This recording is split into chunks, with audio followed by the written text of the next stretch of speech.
কেউ যদি বলে হাদিস মানে না, তো তাকে এই কথা বলবেন আমি এখন যেটা বলছি। উদাহরণস্বরূপ সূরাতুল মাইদার মধ্যে আল্লাহ পাক বলছেন, হুররিমাত আলাইকুমুল মাইতাতু ওয়াদ-দামু ওয়া লাহমুল খিনজির, যে তোমাদের জন্য সমস্ত মৃত প্রাণী হারাম ঘোষণা করা হয়েছে। সূরাতুল মাইদার মধ্যে আছে না নাই? হ্যাঁ, সূরাতুল মাইদার মধ্যে এটা আছে কিনা? সমস্ত মৃত প্রাণী হারাম, হুররিমাত আলাইকুমুল মাইতা। এখন নবীজি সাল্লাল্লাহু, এরপরে ওয়া লাহমুল খিনজির, ওয়াদ-দাম, রক্ত হারাম করা হয়েছে। ওয়াদ-দাম, দাম মানে কি? রক্ত।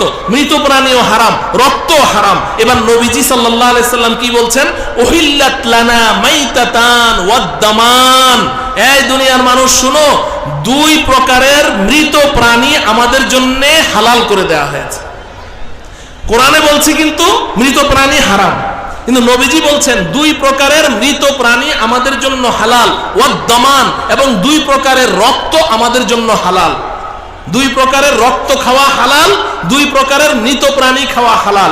এবার নবীজি বলছেন আম্মাল মাইতাতান, দুই প্রকারের মৃত প্রাণী কি কি? ফাসসামাকু ওয়াল জারাদু, মাছ এবং টিড্ডি। টিড্ডি একটা ফড়িং, এটা আমাদের দেশে নাই, ইন্ডিয়াতেও আছে, চড়ুই পাখির মতো সাইজ হয়, ধান খেতে হয়, টিড্ডি। তো নবীজি বলছেন মাছ, মরা মাছ খাওয়া হালাল, ফড়িং মরা খাওয়া হালাল। এখন যারা বলে যে আমরা হাদিস মানি না, কোরআন মানি, আপনি যদি খালি কোনোদিন দেখেন যে বাজার থেকে কোনো মরা মাছ নিয়ে বাড়িতে যাচ্ছে, সাথে সাথে ওটা কেটে রেখে দিবেন, যে কি তুই তো হাদিস মানিস না, তো কোরআনের মধ্যে তো আল্লাহ বলেছেন যে মৃত প্রাণী সব হারাম, তো তুই হারাম মাছ নিয়ে কোথায় যাস, এটা আমাকে দিয়ে দে। ওরা ওই মৃত মাছ খায় কি খায় না, নাকি সব জিন্দা মাছ খায়? আমাদের ঢাকা শহরে তো এখন জিন্দা মাছ পাওয়াই যায় না বলতে গেলে, ঠিক কিনা বলেন? তো বলছে যে মৃত মাছ এটা আমাদের জন্য হালাল। কোরআনের ভাষ্য অনুযায়ী তো হুররিমাত আলাইকুমুল মাইতা, সব মৃত প্রাণী হারাম। তাহলে আমরা মাছ খাই কি করে? কোরআনে কারীমের মধ্যে কোথাও কি মরা মাছকে হালাল বলা হয়েছে? তো এটা তো নবীজি বলেছেন, হাদিসের আলোকে তুমি মরা মাছ খাও, হাদিসের আলোকে মরা টিড্ডি খাও। আর ও আম্মাদ দামান, দুই প্রকারের রক্তকে আল্লাহ আমাদের জন্য হালাল ঘোষণা করেছেন। ফাল কাবিদু ওয়াত্তিহাল, কলিজা আর হলো তিল্লি। কলিজা আর কি? কলিজা তো চিনেন, তিল্লি চিনেন? কলিজার পাশে যে একটা চিকন লম্বা থাকে কালো, এরকম চ্যাপ্টা লম্বা কালো, তিল্লি। তো এই কলিজা এটা কি? ডাক্তারি সায়েন্সে কি বলে? কলিজা পুরাটাই জমাট বাঁধা রক্ত, তিল্লি পুরাটাই রক্ত। তাহলে কোরআনে বলেছেন হুররিমাত আলাইকুমুল মাইতাতু ওয়াদ-দাম, রক্ত হারাম, কিন্তু নবীজি বলে দিলেন এই কলিজা আর তিল্লির মধ্যে যে রক্ত আছে এটা হালাল। তো যে সমস্ত মানুষ বলে যে আমরা হাদিস মানি না, দেখবেন, খেয়াল রাখবেন যে গরুর কলিজা, বিশেষ করে কুরবানির দিন এরা যদি গরু জবে করে, তাহলে কলিজাটা অন্তত পক্ষে আমাদেরকে দিয়ে দিবে, ওটা খাবে না, যেহেতু তারা কি হাদিস মানে না। কথা বুঝে আসলো? তাহলে একটা হলো যে কোরআন কখনো কোনো ব্যাপক একটা হুকুম দিয়েছে, হাদিস এসে যদি তার কোনো জুজ, কোনো ফরদ, তার থেকে কোনো হুকুম, কোনো কিছু আলাদা করতে হয়, হাদিস এসে ওটাকে আলাদা করেছে। 3 নম্বর হলো কোরআনের মধ্যে কোনো একটা বিধানকে সংক্ষেপে এজমালি ভাবে বর্ণনা করা হয়েছে, বিস্তারিত বলা হয় নাই, হাদিস এসে ওটাকে বিস্তারিত বলে দিয়েছে। কোরআন কোন জিনিসের সীমারেখা উল্লেখ করে নাই, হাদিস এসে সীমারেখা উল্লেখ করেছে। আপনি সূরাতুল মাইদার মধ্যে দেখেন, ওয়াস-সারিকু ওয়াস-সারিকাতু ফাকতাউ আইদিয়াহুমা, পুরুষ হোক নারী হোক, চোর অথবা চুন্নি যদি চুরি করে, কি করে দাও? হাত কেটে দাও। হ্যাঁ, চোর চুন্নি চুরি করলে কি করে দাও? হাত কেটে দাও। এখন প্রশ্ন হলো, কতটুকু চুরি করলে হাত কাটবো? চুরির পরিমাণটা কি? 1 কোটি না 1 লাখ না 100 না 10 টাকা না 5 টাকা? কোনো পরিমাণ কোরআনে উল্লেখ আছে? হ্যাঁ, তো কোরআনে তো কোনো উল্লেখ নাই। এখন যদি বিগত ফ্যাসিস্ট সরকার, আমার মনে হয় ওই দলের লোক ছিল, এই কারণে 450 কোটি টাকা চুরি করাও তার কাছে চুরি মনে হতো না, তাই না? তো এখন এটার পরিমাণ কি হবে? পরিমাণ লাগবে না? আচ্ছা, কি পরিমাণ চুরি করলে হাত কাটবে? 2 নম্বর প্রশ্ন হলো, হাত কতটুকু কাটবে? এটাকেও হাত বলে, এটাকেও হাত বলে, এই পর্যন্ত হাত বলে। এখন হাত কি এখান থেকে কাটবে না এখান থেকে কাটবে না এখান থেকে কাটবে? এটা লাগবে না? এটা কি কোরআনে কোথাও আছে? কিন্তু নবীজি সাল্লাল্লাহু আলাইহি ওয়াসাল্লাম তার হাদিসের আলোকে ইমামে আজম আবু হানিফা রাহমাতুল্লাহ আলাইহি বলেছেন যে কমপক্ষে 10 দিরহাম, কমপক্ষে কি 10 দিরহাম যদি চুরি করে, এর নিচে চুরি করলে হাত কাটা হবে না, শাস্তি দেওয়া হবে, হাত কাটা হবে না, কমপক্ষে 10 দিরহাম, আর হাত কাটবে এখানে কবজি থেকে, এর উপরে না। তো এটা হাদিসের মাধ্যমে আমরা পাইলাম। মুহতারাম হাজিরিন, বলার উদ্দেশ্য হলো যে যদি হাদিসকে আমরা অস্বীকার করি তাহলে কোরআন থেকে হাত ধুয়ে ফেলতে হবে, কোরআন বোঝার কোনো উপায় থাকবে না। তো এই একটা হলো আহলে কোরআন, তারা নাম দিয়েছে আমরা কোরআন ওয়ালা, কিন্তু আদতে তারা হাদিসকে পুরা অস্বীকার করে। আরেক দল আহলে হাদিস নাম দিয়েছে, ওরা এটা বলে না যে আমরা হাদিস মানি না, এটা বলে না, কিন্তু ওদের মতের বাইরে হলে ওরা বলে হাদিস এটা জয়ীফ। আপনাদের মোহাম্মদপুরে ওদের ইমাম একজন শায়েখ আছে, ও তো জয়ীফ বলতে পারে না, কয় জয়ীফ। জয়ীফ বুঝে আসছে কথা? জয়ীফ, জয়ীফ শব্দটাও বলতে পারে না ও। জয়ীফ জীবনে যতবার বলেছে অতবার যদি আল্লাহ আল্লাহ করতো ওর জন্য জান্নাত ওয়াজিব হয়ে যেত। বুঝে আসছে কথা? আমি দিনাজপুরে গিয়েছি, দিনাজপুর বড় মাঠ বলে, তো ওখানে আমি বয়ান করছি, তো একটা পার্চা পাঠিয়েছে, হুজুর আগামী 3 দিন পরে ওই অমুক জায়গায় আব্দুর রাজ্জাক বিন ইউসুফ সাহেব আসবে, তো ওনাকে আমরা কি প্রশ্ন করব? আমি বললাম যে ভাই আপনার মাথা খারাপ নাকি, আপনি আব্দুর রাজ্জাক বিন ইউসুফ সাহেব আসবে, তো ওনাকে আমরা কি প্রশ্ন করব? আমি বললাম যে ভাই আপনার মাথা খারাপ নাকি, আপনি কি প্রশ্ন করবেন এটা আমি কি জানি? আপনার যেটা প্রশ্ন মনে আসে আপনি প্রশ্ন করবেন, তবে আমার পক্ষ থেকে ওনাকে একটা প্রশ্ন করবেন, বলবেন যে হুজুর সূরা ফাতিহাটা একটু সহি শুদ্ধভাবে তেলাওয়াত করেন। তো ওই দুষ্ট যুবক ছেলে ছিল, আসছে পরে ঠিকই বলছে যে হামিদ জহিরি সাহেবের পক্ষ থেকে আপনাকে একটা প্রশ্ন করছে, সূরা ফাতিহাটা আমাদেরকে একটু সহি শুদ্ধ তেলাওয়াত শোনান। আর এমন খেপা খেপছে, হামিদ জহুরি ও তো খালি গীবত শেকায়েতের মাহফিল করে, গীবত শেকায়েত, ওই শেকায়েতটাও বলতে পারে না। বুঝে আসছে? এই হলো তাদের ইমাম। তো বলার উদ্দেশ্য হলো যে এই সমস্ত ফেরাতে বাতেলা, এই যে ছাড়াছাড়ির শিকার যারা এখন সব কিছুকে জায়েজের জামা পড়াচ্ছে, এই যে এতদিন পর্যন্ত শুনেছেন না যে 20 রাকাত তারাবি লাগবে না, 8 রাকাত পড়তে হবে, ওনাদের পক্ষ থেকে আপডেট এসে গেছে 4 রাকাত পড়লেও চলবে। আর কয়টা দিন অপেক্ষা করেন, আপডেট আসবে, না পড়লেও চলবে। এলো অলরাইটের গ্রুপ। এই অলরাইট গ্রুপ আর এই হাদিস অস্বীকারী, এই দুই দল সম্পর্কে আজকে আপনাদেরকে সতর্ক করলাম যে আপনি প্রশ্ন করতে পারেন যে কোরআন থাকতে হাদিসের প্রয়োজনটা কি। আমি তো প্রয়োজনের কথা বললাম যে কোরআন বুঝতে হলে হাদিস লাগবে, হাদিস ছাড়া আপনি কোরআন বুঝতে পারবেন না। আমি তো এগুলোর উদাহরণ বয়ানের মধ্যে দিয়েই থাকি। ওই যে আল্লাহ রব্বুল আলামিন বলেছেন সাদা সুতা আর কালো সুতার মধ্যে যতক্ষণ পার্থক্য করা না যায় ততক্ষণ পর্যন্ত সাহারি খেতে থাকো। তো সাহাবী কি করেছেন, বাজার থেকে একটা সাদা সুতা আর একটা কালো সুতা কিনে নিয়ে বালিশের নিচে ভরে রেখেছেন, আর শেষ রাত্রে উঠে সুতা দেখে আর সাহারি খায়, সুতা দেখে সাহারি খায়। বাতি জ্বালানো না নিবানো? কথা বলে না। আরে নিবানো, বাতি জ্বালানো থাকলে তো এখনো পার্থক্য করা যাবে। আদি ইবনে হাতেম রাদিয়াল্লাহু তাআলা আনহু, বুখারীতে তার নামও এসেছে, উনি বাস এখন দেখে যে না সুতায় সুতায় পার্থক্য করা যায় না, তো আবার খায়, আবার রেখে দেয়, স্বামী স্ত্রী গল্প করে, এদিকে ফজরের আজানও শেষ, নামাজও শেষ, সুতায় সুতায় আর পার্থক্য করা যায় না, ওনাদের সাহরি খাওয়া চলছে। পরের দিন যখন নবীজির কাছে গেলেন, ইয়া রাসূলুল্লাহ, আল্লাহ পাক না বলেছেন যে সাদা সুতা আর কালো সুতায় যতক্ষণ পার্থক্য করা না যাবে ততক্ষণ সাহারি খাও। নবীজি বললেন হ্যাঁ বলেছেন তো। ইয়া রাসূলুল্লাহ, এই যে দেখেন আমি 2টা সুতা কিনে নিয়ে বালিশের নিচে ভরে রেখেছি, এখন তো সুতায় সুতায় পার্থক্য করা যায় না, ওদিকে তো সূর্য উঠে যায়, কারণ সাহাবাদের যুগে মাটির ঘর ছিল, দরজা নিচু নিচু, জানালা একটু একটু, সূর্য উঠলেও তো সুতায় সুতায় পার্থক্য করা যায় না। নবীজি শুনে মুচকি হেসে দিলেন। কোন রিওয়ায়াতের মধ্যে আছে হাত্তা বাদাত নওয়াজিজুহু, নবীজির মারির দাঁতটাও বের হয়ে গেছে। এইভাবে নবীজি হেসেছেন। নবীজি কোনোদিন অট্ট হাসি হাসেন নাই, হা হা হা হা করে কোনোদিন হাসেন নাই। হে যুবকেরা, একবারের জন্য হাসেন নাই। অট্ট হাসি এটা মুসলমানের হাসি না। নবীজি মুচকি হাসতেন, মাঝে মধ্যে কদাচিৎ নবীজির দাঁত বের হতো, না হলে কখনো দাঁতও বের হতো না, কিন্তু হাসিতে আওয়াজ হতো না। কিন্তু ওই দিন নবীজির দাঁত দেখা গেছে, নবীজি হেসে ফেললেন। হেসে দিয়ে হযরতে আদির দিকে তাকিয়ে বললেন সুবহানাল্লাহ বিসাদাতুকা আরিজাতুন, আরে আদি তোমার বালিশটা তো অনেক বিশাল বড়। হযরতে আদি বলেন ইয়া রাসূলুল্লাহ এই সাইজের বালিশ? না না না আদি, তোমার বালিশ অনেক বিশাল, কারণ আল্লাহ রাব্বুল আলামিন তো এখানে সাদা সুতা আর কালো সুতা বলে পূর্ব আকাশকে বুঝিয়েছেন।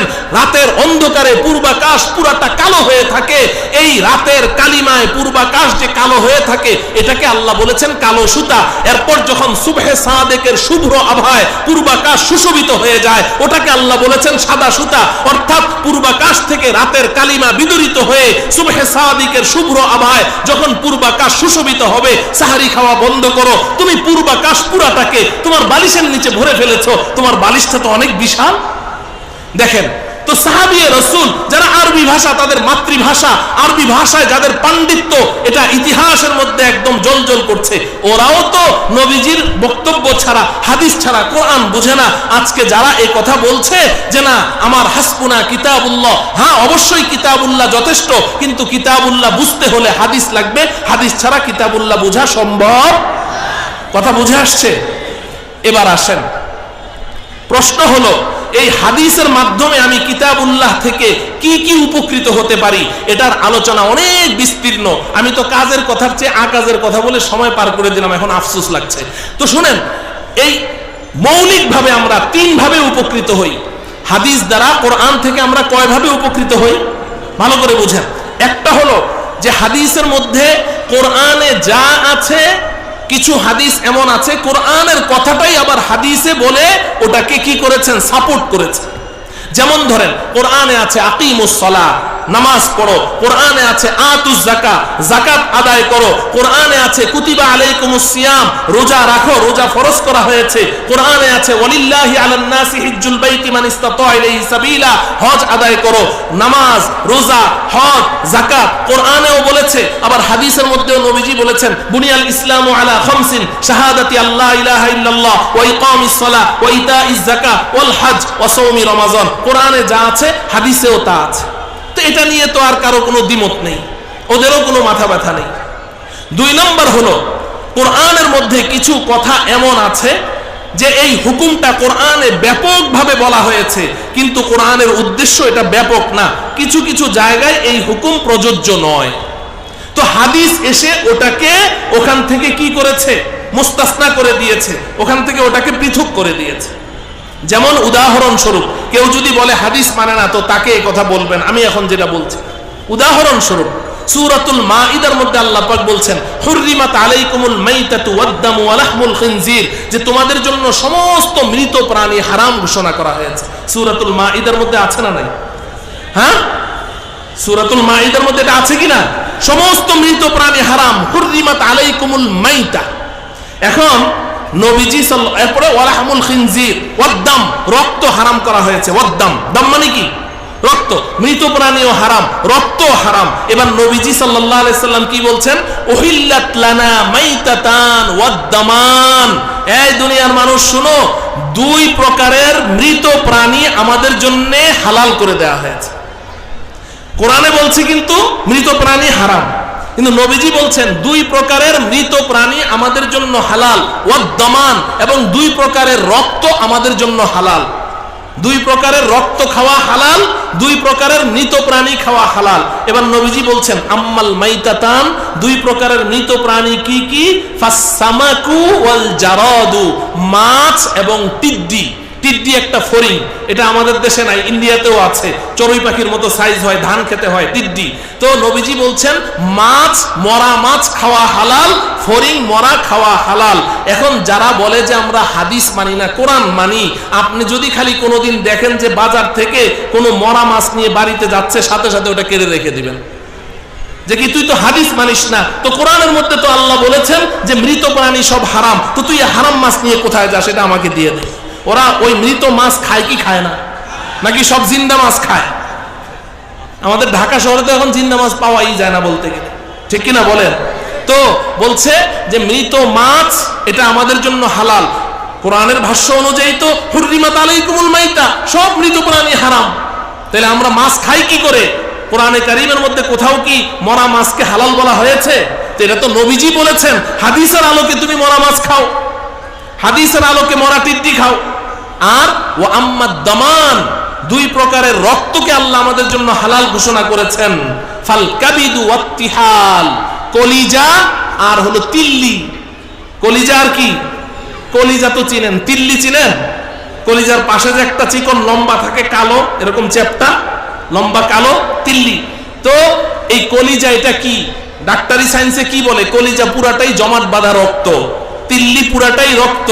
তাহলে কোরআনে বলেছেন হুররিমাত আলাইকুমুল মাইতাতু ওয়াদ-দাম, রক্ত হারাম, কিন্তু নবীজি বলে দিলেন এই কলিজা আর তিল্লির মধ্যে যে রক্ত আছে এটা হালাল। তো যে সমস্ত মানুষ বলে যে আমরা হাদিস মানি না, দেখবেন, খেয়াল রাখবেন যে গরুর কলিজা, বিশেষ করে কুরবানির দিন এরা যদি গরু জবে করে, তাহলে কলিজাটা অন্তত পক্ষে আমাদেরকে দিয়ে দিবে, ওটা খাবে না। যেহেতু তারা কি হাদিস মানে না। কথা বুঝে আসলো? তাহলে একটা হলো যে কোরআন কখনো কোনো ব্যাপক একটা হুকুম দিয়েছে, হাদিস এসে যদি তার কোনো জুজ, কোনো ফরদ, তার থেকে কোনো হুকুম, কোনো কিছু আলাদা করতে হয়, হাদিস এসে ওটাকে আলাদা করেছে।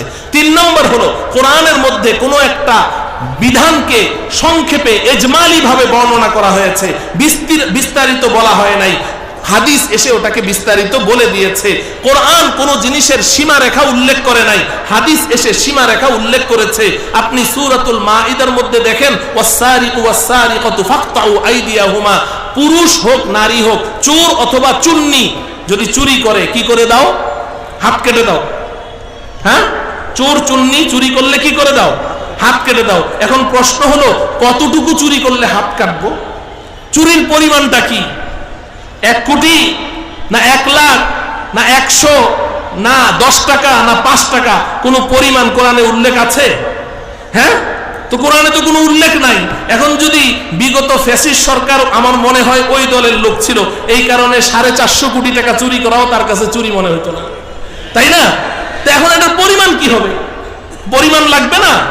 আচ্ছা, কি পরিমাণ চুরি করলে হাত কাটবে? 2 নম্বর প্রশ্ন হলো, হাত কতটুকু কাটবে? এটাকেও হাত বলে, এটাকেও হাত বলে, এই পর্যন্ত হাত বলে। এখন হাত কি এখান থেকে কাটবে না এখান থেকে কাটবে না এখান থেকে কাটবে? এটা লাগবে না? এটা কি কোরআনে কোথাও আছে? কিন্তু নবীজি সাল্লাল্লাহু আলাইহি সাল্লাম তার হাদিসের আলোকে ইমামে আজম আবু হানিফা রাহমাতুল্লাহ আলাইহি বলেছেন যে কমপক্ষে 10 দিরহাম, কমপক্ষে কি 10 দিরহাম যদি চুরি করে, এর নিচে চুরি করলে হাত কাটা হবে না, শাস্তি দেওয়া হবে, হাত কাটা হবে না। কমপক্ষে 10 দিরহাম, আর হাত কাটবে এখানে কবজি থেকে, এর উপরে না। তো এটা হাদিসের মাধ্যমে আমরা পাইলাম। মুহতারাম হাজিরিন, বলার উদ্দেশ্য হলো যে যদি হাদিসকে আমরা অস্বীকার করি, তাহলে কোরআন থেকে হাত ধুয়ে ফেলতে হবে, কোরআন বোঝার কোনো উপায় থাকবে না। তো এই একটা হলো আহলে কোরআন, তারা নাম দিয়েছে আমরা কোরআন ওয়ালা, কিন্তু আদতে তারা হাদিসকে পুরা অস্বীকার করে। আরেক দল আহলে হাদিস নাম দিয়েছে, ওরা এটা বলে না যে আমরা হাদিস মানি না, এটা বলে না, কিন্তু ওদের মতের বাইরে হলে ওরা বলে হাদিস এটা জয়ীফ। আপনাদের মোহাম্মদপুরে ওদের ইমাম একজন শায়েখ আছে, ও তো জয়ীফ বলতে পারে না, কয় জয়ীফ। জয়ীফ বুঝে আসছে কথা? জয়ীফ, জয়ীফ শব্দটাও বলতে পারে না। ও জয়ীফ জীবনে যতবার বলেছে, অতবার যদি আল্লাহ আল্লাহ করতো, ওর জন্য জান্নাত ওয়াজিব হয়ে যেত। বুঝে আসছে কথা? আমি দিনাজপুরে গিয়েছি, দিনাজপুর বড় মাঠ বলে, তো ওখানে আমি বয়ান করছি, তো একটা পার্চা পাঠিয়েছে, হুজুর আগামী 3 দিন পরে ওই অমুক জায়গায় আব্দুর রাজ্জাক বিন ইউসুফ সাহেব আসবে, তো ওনাকে আমরা কি প্রশ্ন করব?